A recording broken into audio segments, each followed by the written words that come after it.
আসসালামু আলাইকুম viewers, Junaid agro farm and veterinary corner YouTube চ্যানেলে আপনাদেরকে স্বাগতম।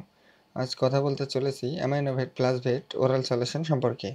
অ্যামাইনোভেট প্লাস ভেট বাজারে রপ্তানি করে থাকে popular pharmaceutical PLC agro division.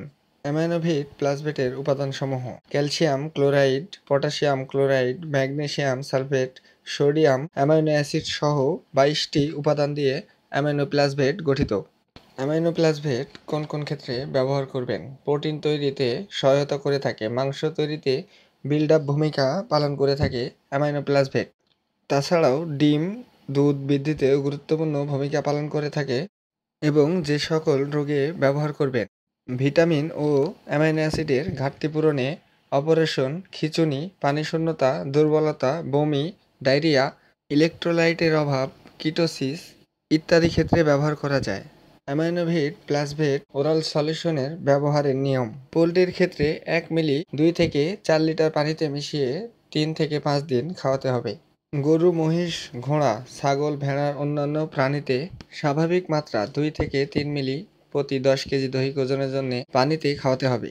মোটা তাজাকরণ মাত্রা 4 থেকে 6 মিলি প্রতি 10 কেজি দৈহিক ওজনে হিসেবে পানিতে খাওয়াতে হবে।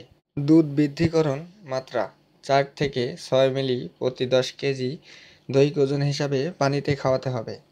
অ্যামাইনোভেট প্লাসভেট ওরাল সলিউশন ব্যবহারে আপনার গবাদি পশুর দ্রুত দ্বিগুণ মাংস উৎপন্ন করা সম্ভব। অ্যামাইনোভেট প্লাসভেট ওরাল সলিউশন ব্যবহারে প্রত্যাহারকাল 0। গর্ভবতী ও দুগ্ধবতী গাভীতে নিঃসন্দেহে ব্যবহার করা যায়। অ্যামাইনোভেট প্লাসভেট ওরাল সলিউশন শুধুমাত্র পশু খাদ্যে ও পোলট্রি খাদ্যে ব্যবহারের জন্য। অ্যামাইনোভেট 100 মিলি, 500 মিলি ও 1 লিটার বোতলে বাজারে পাওয়া যায়। ভেটেরিনারি ওষুধ সংক্রান্ত নতুন নতুন ভিডিও পেতে আমাদের চ্যানেলের সাথেই থাকুন। ধন্যবাদ।